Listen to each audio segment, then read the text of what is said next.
வணக்கம். இன்று நம்மோடு ஊடகவியலாளர் சேகுவரா இணைந்திருக்கிறார். உரையாடும். வணக்கம். வணக்கம் துரை. இன்றைக்கி தமிழக சட்டமன்றத்தில் டீலிமிட்டேஷனை எதிர்த்து ஒரு தீர்மானம் கொண்டு வந்திருக்கிறாங்க. ஏற்கனவே திமுகவில் அவங்க ஆட்சி பொறுப்பில் இருக்கும்போது இதை எதிர்த்து ஒரு தீர்மானம் கொண்டு வந்தாங்க. அது கொஞ்சம் வேறுபாடானது. இதை விட இன்றைக்கு கொண்டு வந்திருக்கக்கூடிய இந்த டீலிமிட்டேஷன் எதிர்ப்பு தீர்மானம் மூலமாக ஏதாவது பிரயோஜனம் உண்டா? இல்லைனா இதில் இருக்கக்கூடிய பின்னணி என்ன, அரசியல் என்ன? இப்போ இதுலேயுமே நமக்கு ஒரு பெரிய ட்ராபேக் என்னென்னா, தேமுதிக அந்த தீர்மானத்துக்கு எதிர்ப்பு தெரிவிச்சிருக்காங்க. ஓகே. பாமக எதிர்ப்பு, அப்புறம் அதிமுக எதிர்ப்பு, பாஜகவும் எதிர்ப்பு தெரிவிச்சிருக்காங்க. மற்ற காங்கிரஸ், விசிக, சிபிஐ, சிபிஎம், ஈவன் திமுக கூட ஆதரவு தெரிவிச்சிருக்கு அந்த தீர்மானத்துக்கு, டீலிமிட்டேஷனை எதிர்த்த தீர்மானத்துக்கு. தாவேகா பொறுத்த வரைக்கும் இது டூ லேட், ரொம்ப லேட். ஏன்னா கடந்த காலங்களில் இதே கூட்டணி சிபிஎம், சிபிஐ எல்லாருமே ஒன்றா இருக்கும்போது அவங்க வந்து அதை அந்த டீலிமிட்டேஷனை கொண்டு வரணும்னு முடிவு பண்ணும்போது, இங்கே முதலாவதாக இங்கே தேர்தல் நடந்துக்கிட்டு இருக்க அந்த சூழலில் கூட அந்த டீலிமிட்டேஷன் நகலை எரித்து தன்னுடைய எதிர்ப்பை பதிவு பண்ணார். இங்கே தமிழ்நாட்டில் தேர்தல் நடக்கும்போது யார் எம்பிக்களும் அங்கே கலந்துக்க மாட்டாங்க, எல்லோரும் தேர்தல் பிரச்சாரத்தில் மும்முரமாக இருப்பாங்க அப்படின்னு குறுக்கு வழியில் பாஜக அன்னைக்கு அந்த டீலிமிட்டேஷனை அமுல்படுத்த முயற்சி செஞ்சுது. ஆனால் எம்பிக்கள் எல்லாருமே அங்கே போய் கலந்துக்கிட்டு தன்னோட எதிர்ப்பை தெரிவித்தாங்க. டீலிமிட்டேஷன் பில்லுக்கு முன்னாடியே ஒரு பில் பாஸ் பண்ணிக்கிட்டு இருந்தாங்க. அதோட அதுக்கு அடுத்த எல்லா பில்லையும் பாஸ் பண்ணலன்னு சொல்லி அறிவிச்சிட்டாங்க. இன்றைக்கி அவங்களுக்கு வந்து பாஜகவுக்கு ஒரு கால சூழல் ஏற்பட்டிருக்கு. என்ன அப்படின்னா, காங்கிரஸும் திமுகவும் பிரிஞ்சிருச்சு. ரெண்டாவது திமுக நமக்கு சாதகமாக இருக்க வாய்ப்பு இருக்குது. அடுத்து மம்தாவுடைய எம்பிக்களுடைய செல்வாக்கு குறைஞ்சிருச்சு. அதனால் அங்கேயும் நமக்கு வந்து பலம் அதிகமாக இருக்கும். அதே போல் பீகார்லேயும் உட்கட்சி மோதல் அதிகமாகிடுச்சு. அப்போ அங்கேயும் நமக்கு வந்து செல்வாக்கு கிடைக்கும். இப்போ இந்த குறுக்கு வழியில் இந்த இதிலேருந்து நம்ம வந்து பில் பாஸ் பண்ண ஆரம்பிப்போம் அப்படின்னு ஒரு குறுக்கு வழி. தாவேகா இந்த பில்லை முதல்ல பாஜக அறிமுகப்படுத்தும் போது என்ன பண்ணிகிட்டு இருந்தாங்கன்னா, 8 புள்ளி கோலம் போட்டுக்கிட்டு இருந்தாங்க பெரம்பூரில்.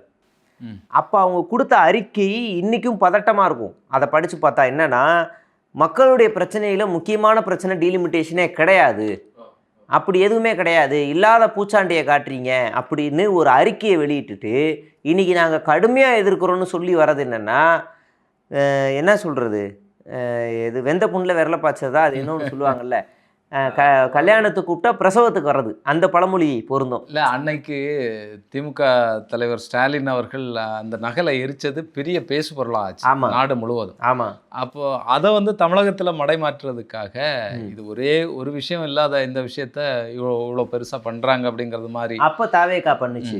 இப்போ உண்மையிலேயே மாநில உரிமையில் திமுகவுக்கு அக்கறை இல்லை, திமுக வந்து அன்னைக்கு மடைமாற்றம் தான் பண்ணுது அப்படின்னா, இன்றைக்கி விஜய் கொண்டு வந்திருக்க அந்த தீர்மானத்துக்கு இவங்க ஆதரவு தான் தெரிவிச்சிருக்கணும். அதாவது இந்த பக்கம் பாஜகவுக்கு ஆதரவு தெரிவிச்சிருந்துருக்கணும், இவங்களுக்கு எதிர்ப்பு தெரிவிச்சிருந்துருக்கணும்.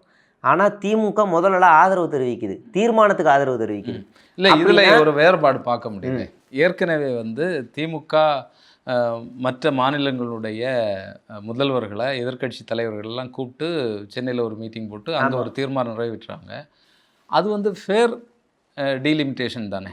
ஆமாம், நியாயமான டீலிமிட்டேஷன் நடத்தப்படணும் அப்படிங்கிறது தான் அவர்களுடைய இது. ஆமாம். ஆனால் இன்னைக்கு தாவேகா கொண்டு வந்திருக்கிறது ஒட்டுமொத்தமாக டீலிமிட்டேஷன் நடத்தக்கூடாது அப்படிங்கிறது.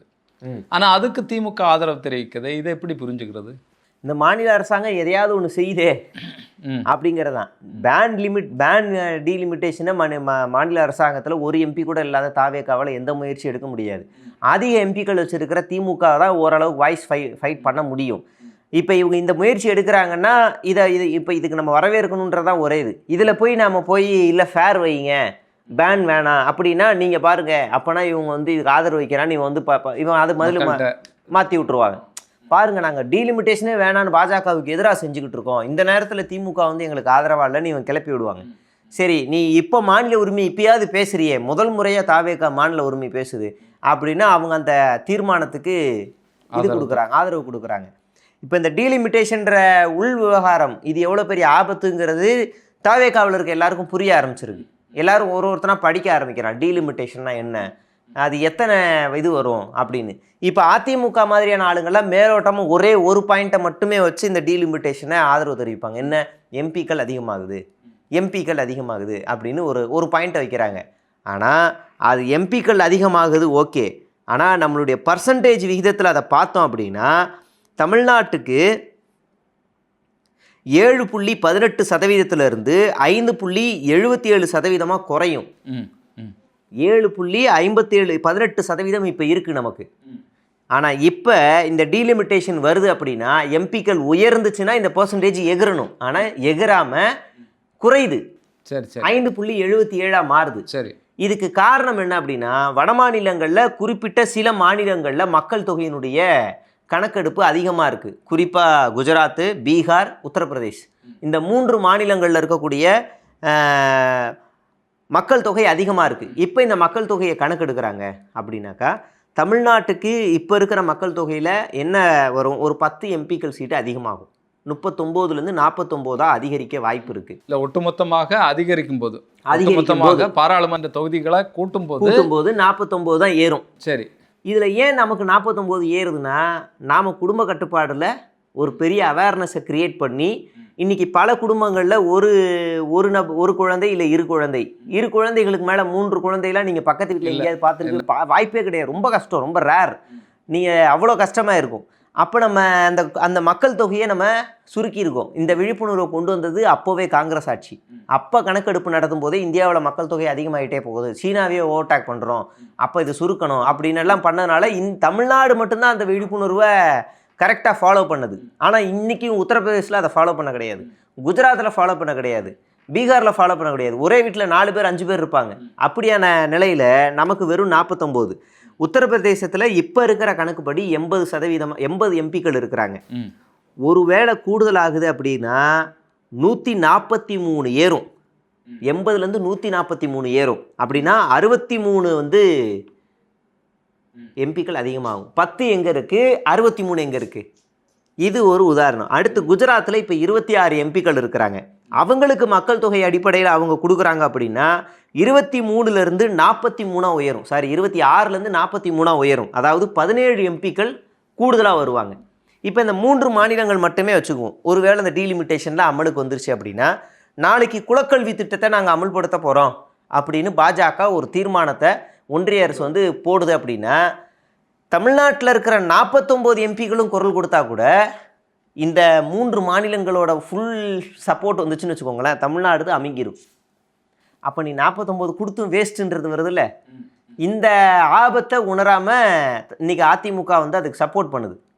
நாம் என்ன கேட்குறோம், எனக்கு நீங்கள் எம்பிக்களுக்கு கொடுக்குறீங்க ஓகே, எங்களுக்கு 49 கொடுக்குறீங்க ஓகே, பிரச்சனை இல்லை, இதே பர்சன்டேஜ் அடிப்படையில் நீங்கள் எல்லாருக்கும் கொடுக்கணும், உயர்த்துனா ஒரே மட்டத்தில் எல்லாருக்கும் உயர்த்தணும்னு கேட்குறோம். அதாவது குறிப்பிட்ட சதவீதம், ஆமாம், இத்தனை சதவீதம் ஒவ்வொரு மாநிலத்திலையும் இத்தனை சதவீதம் எம்பிக்கள் அதிகரிப்பாங்க, அவ்வளோதான்.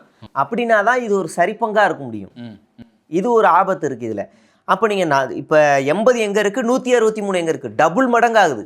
140 டபுள் மடங்கை தாண்டி போகுது. இல்லை, இதில் 2 விஷயம் நம்ம பார்க்க வேண்டியது இருக்குது. ஒன்று தமிழ்நாடு மாதிரியான தென் மாநிலங்கள் மக்கள் தொகையை கட்டுப்படுத்துது, சரியா? அந்த வகையில் நமக்கு இது பாதகமாக அமைகிறதுக்கான வாய்ப்பு இருக்குது. ஆனால் வட மாநிலங்களில் ஜன நெருக்கடி அதிகமாக இருக்குது. அவனுக்கு போய் சேரக்கூடிய நிதி குறைவாக தானே போய் சேரும் இப்போ இருக்கக்கூடிய பாராளுமன்ற உறுப்பினர் எண்ணிக்கையினுடைய அடிப்படையில். அப்போ அவனுக்கு பாராளுமன்ற உறுப்பினர்களுடைய எண்ணிக்கை அதிகரிக்கிறது நியாயமானது தானே? இல்லை, அப்படி பார்த்தா தமிழ்நாட்டினுடைய நிதி இன்னும் குறையும்.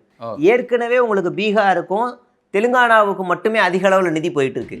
உத்தரப்பிரதேசத்துக்கோ ஏற்கனவே அவங்க அதிக அளவில் நிதி கொடுத்துக்கிட்டு இருக்காங்க. நமக்கு ₹1 எவ்வளோ கொடுக்குறாங்கன்னு ஒன்று இருக்குது. அதே ₹1 உத்தரப்பிரதேசுக்கு எவ்வளோ போகுதுன்னு நீங்கள் கணக்கெடுத்து பார்க்கணும். இங்கே நிதி பற்றாக்குறை தமிழ்நாட்டுக்கு தான் ஏற்கனவே இருக்குது. இன்னைக்கு கூட நான் சட்டமன்றத்தில் பேசும்போது தப்பாக சொல்கிறாரு, ₹1 40 அப்போ எதிர்கட்சிகள்லாம் சத்தம் போட்டோன்னே சாரி இத்தனை பைசா 26 29 பைசா அப்படின்னு அவர் திருத்திக்கிறாரு. அப்போ ₹1 நம்ம கொடுக்குறோன்னா அதில் 0.25% நிதி தான் மத்திய அரசாங்கம் நமக்கு திரும்ப கொடுக்குது. ஆனால் அதே ₹1 உத்தரப்பிரதேசம் கொடுக்குதுன்னா அவங்களுக்கு கூடுதலாக கொடுக்குறாங்க, ₹1 மேலே கொடுக்குறாங்க. அப்போ நீங்கள் 163 பேருக்கு எம்பிக்கள் அங்கே கொடுத்தீங்கன்னா ₹1 கொடுத்தா ₹5 போகுமா? ஆமாம், எம்பிக்களுடைய எண்ணிக்கையுடைய அடிப்படையில் நிதி போகும். அப்போ ஏற்கனவே ₹1 மேலே நீ உத்தரப்பிரதேசம் கொடுத்துட்டு இருக்க, எங்களுக்கு ₹1 கீழே கொடுத்துக்கிட்டு இருக்க. அப்போ ₹1 நீங்கள் அங்கே 163 போச்சுன்னா ₹1 இன்னும் ₹5 போகும், எங்களுக்கு ₹1 இன்னும் கம்மியாக போகும். அப்போ இது பாரபட்சம் தானே. ஏற்கனவே இந்த நிதி பிரச்சனை தான் இன்னும் தெளிவாக நம்ம டீட்டெயில்டாக பேசணும். அதே குஜராத்துக்கும் ₹1 எவ்வளோ போகுதுன்னு நம்ம பேசணும். பாஜக ஆள்ற மாநிலங்களுக்கு மட்டும் ₹1க்கு ஒன்றிய அரசாங்கம் திரும்ப எவ்வளோ கொடுக்குதுன்னு பார்க்கணும். தமிழ்நாட்டுக்கு எவ்வளோ கொடுக்குது, கேரளாவுக்கு எவ்வளோ கொடுக்குது. கேரளா உச்சநீதிமன்றத்தில் ஃபைட் பண்ணி அவங்களுக்கான நிதியை வாங்குறாங்க. இப்படி ஒரு அரசாங்கத்தை நான் இது வரைக்கும் கேள்விப்பட்டதே இல்லை.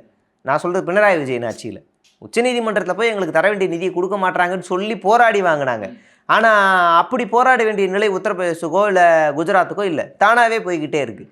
அதனால் இந்த நிதி பிரச்சனையெல்லாம் இதுக்குள்ளே சொருகிறதெல்லாம் கண்கட்டி வித்தை. எம்பிக்கள் அதிகமாகுது, நிதி கூடுதலாக வந்தால் நல்லது தானே அப்படிங்கிறலாம் ஒரு கண்கட்டி வித்தை. இது ஏமாத்துற வேலை. பர்சன்டேஜ் அடிப்படையிலேயே கூட நான் ஏற்கனவே சொன்ன மாதிரி 7லேருந்து 18% இருக்கிற நமக்கு இது வந்துச்சுன்னா 5.77 மாறும்.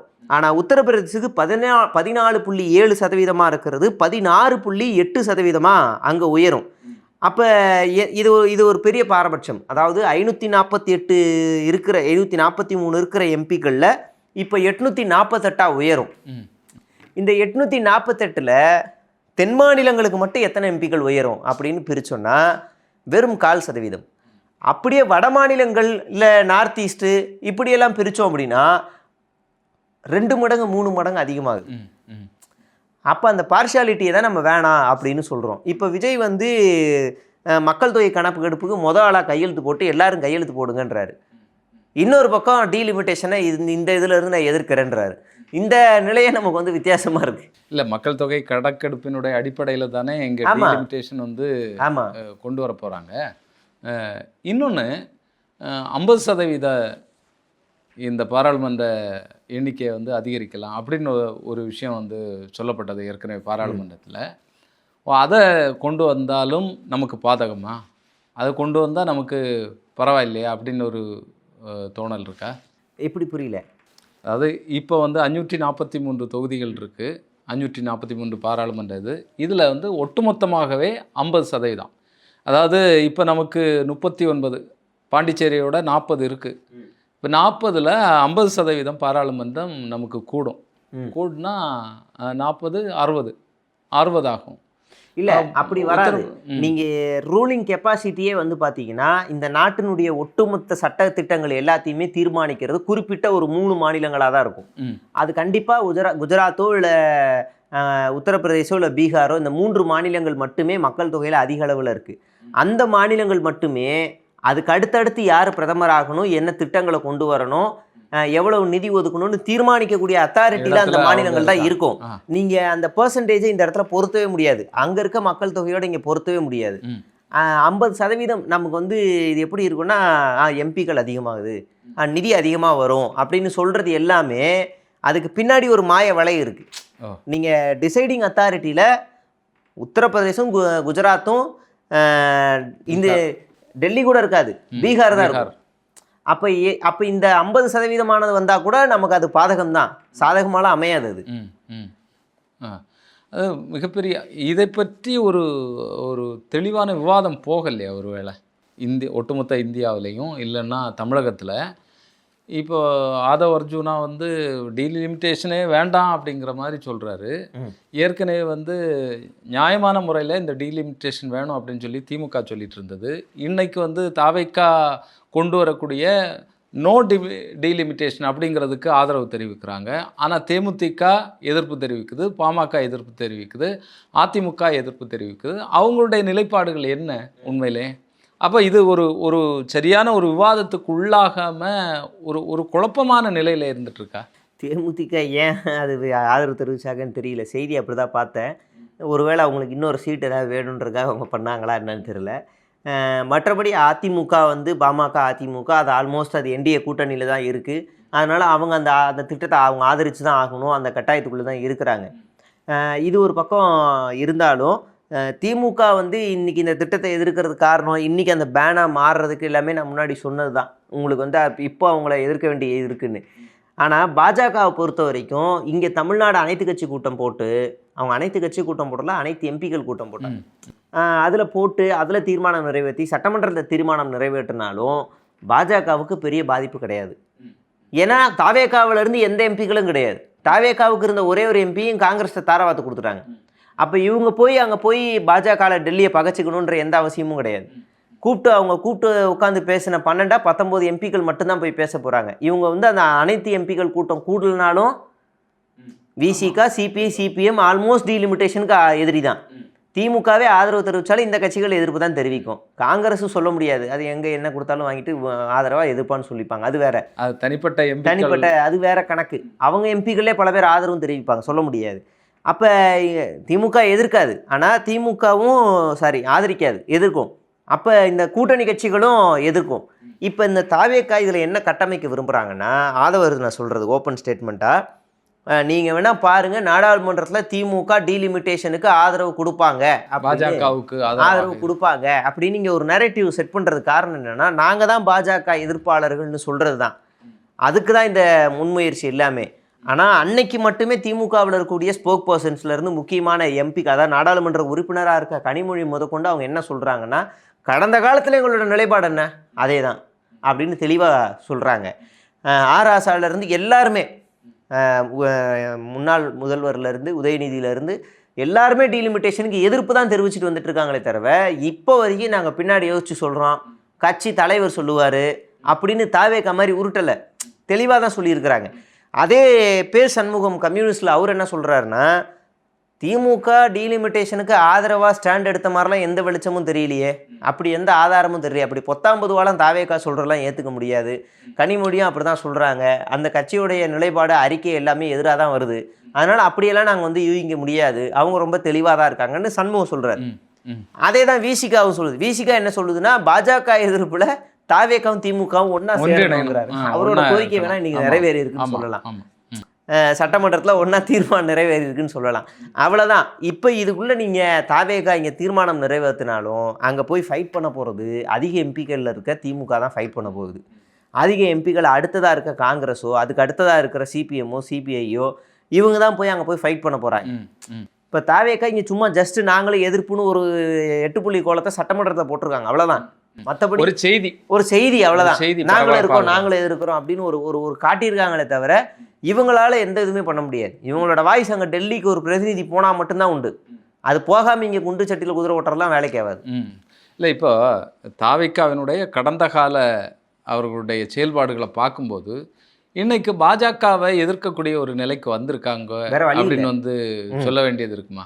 ஆமாம், வேற வழி இல்லை. ரெண்டாவது ஒரு முற்போக்கு முகமுடி தேவைப்படுது. அந்த முற்போக்கு முகமுடிக்கு எதிர்க்கிற மாதிரி எதிர்க்கிறது, அடிக்கிற மாதிரி அடிக்கிறது, ஒரு சினிமா ஸ்டன் மாஸ்டர்ஸ் மாதிரி அடித்தா படாது, ஆனால் சவுண்டு மட்டும் வரும், உஹா ஹா அப்படின்னு சவுண்டு மட்டும் வரும், அந்த மாதிரியான ஒரு ஸ்டண்ட் எடுக்கிறாங்க. நீங்கள் 3 மாதம் வரைக்கும் 2 மாதம் வரைக்கும் நீட்டுன்ற பிரச்சனையே தமிழ்நாட்டில் இல்லவே இல்லை அப்படின்ற மாதிரியே இந்த அரசு கொண்டு போயிட்டு இருந்துச்சு. அத்தனை மரணங்கள் நடந்தது, அவ்வளோ இது நடந்தாலும் நீட்டுன்ற ஒரு விவாதமே இங்கே நடக்கவே இல்லை.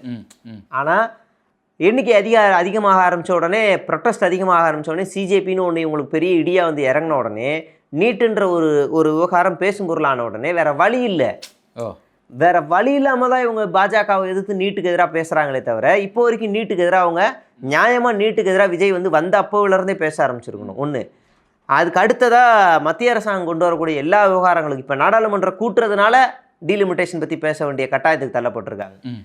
ஆனால் விஜய் இப்போ ஆட்சிக்கு வந்ததுலேருந்து இப்போ வரைக்கும் எதுவுமே செய்யலை.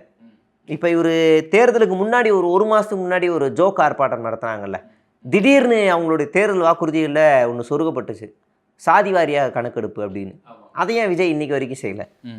இப்போ டீலிமிட்டேஷன் ஒரு பக்கம் போகட்டும், அப்படியே நீங்கள் சாதி வாரி கணக்கெடுப்பு நடத்துங்க, இப்போ ஆட்சி உங்கள்கிட்ட தானே இருக்குது, அதை சொல்லி தான் நீங்கள் ஆர்ப்பாட்டம் நடத்துங்க பார்க்கலாம், உங்கள்கிட்ட தானே அதிகாரம் இருக்குது, அதை பண்ணலாம்ல. ஆனால் அதுக்கான கால அவகாசம் வேணும்ல. எதுக்கு கணக்கெடுக்கிறதுக்கு எதுக்கு கால அவகாசம் வேணும்? நீங்கள் பாட்டுக்கு அதுக்கு ஒரு பட்ஜெட்டை ஒதுக்கி பண்ணியிருக்கலாம்ல. இந்த வருஷம் முழுக்க அப்போ அதுக்கு பட்ஜெட் ஒதுக்கலை, அப்போ ஏமாத்திட்டீங்களா? அப்போ அதுக்கும் மத்திய அரசாங்கம் தான் முடிவு பண்ணணும்னு தெரிஞ்சு போச்சு. அப்போ மத்திய அரசாங்கத்துக்கிட்ட இவங்களால பகச்சிக்க முடியலை. இப்படி பல விவகாரங்கள் வருது. பல விவகாரங்களில் பாஜக எதிர்க்க முடியல. எதெல்லாம் கழுத்தை கடிக்குதோ அப்போ மட்டும் நெருக்கிறது. அதைத்தான் நான் முன்னாடி சொன்னேன், ஸ்டன் மாஸ்டர் மாதிரி அடி விழணும், அடி விழாத மாதிரியே இருக்கணும். அப்போ பாஜக எதிர்ப்பை எப்போல்லாம் தேவைப்படுதோ அப்போ தான் அடிக்கிறது. நீங்கள் கடந்த காலத்தில் ட்வீட்டெல்லாம் ஸ்டாலினோட ட்வீட்டெல்லாம் எடுத்து பார்த்தீங்கன்னா, அங்கேருந்து ஒரு அறிவிப்பு வந்தாலே இங்கேருந்து ஒரு ஃபயர் ஓடும். அது சு வெங்கடேசன் ஆகட்டும், இல்லை ஆராசாவாகட்டும், இல்லை எம்பியாக இருக்கிற திருமாவளவன் ஆகட்டும், யாராக இருந்தாலும் சரி, அங்கேருந்து ஒரு அறிவிப்பு வருதா, அங்கேருந்து கூட்டாவே எதிர்ப்பு இருக்கும். இன்றைக்கி அந்த எதிர்ப்பு இங்கே இருக்கக்கூடிய ஆளுங்கட்சிக்கிட்ட இல்லை. இந்த ஆளுங்கட்சியினுடைய சூழ்ச்சியில் விழுந்த இந்த கூட்டணி கட்சிகள்னால ஒரே ஒரு டெல்லி எதிர்ப்பு மட்டுமே திமுக டர்னு மட்டுமே போய்கிட்டு இருக்கு. இந்த பக்கம் சிபிஐ, சிபிஎம், விசிக தனியாக எதிர்த்துக்கிட்டு இருக்கிறாங்க. ஒரு முக்கோண வடிவில் எதிர்ப்பை வந்து இப்போ தமிழ்நாடு பார்க்குது. அந்த ஒன்று சேர்க்க முடியாம, ஆமாம், ஒரு ஒன்று சேர்க்க முடியாத ஒரு சூழல், அரசியல் சூழல் உருவாக்கப்பட்டிருக்கு. அந்த அரசியல் சூழல் உடையணும்னா தாவேக்கா ஒரு உணர்வு ரீதியாக, துணிச்சலோட உணர்வு ரீதியாக நீங்கள் பாஜகவை எதிர்த்தா மட்டும்தான் இங்கே எல்லாமே ஒன்றா ஃபோர்ஸாக வர முடியும். இன்னொரு அதிமுகவை தான் தாவேக்கா உருவாகுது. தொடர்ந்து பேசுவோம் வரக்கூடிய நாட்களில். இந்த டீலிமிட்டேஷன் மட்டும் இல்லை, தமிழகத்தை பாதிக்கக்கூடிய, இந்தியாவை பாதிக்கக்கூடிய மற்ற விஷயங்களில் தாவேக்கா என்ன மாதிரியான நிலைப்பாடுகள் எடுக்கிறாங்க அப்படிங்கிறத நம்ம பொறுத்திருந்து பார்ப்போம். உங்களுடைய நேரத்திற்கும் கருத்திற்கும் நன்றி. நன்றி தோழர்.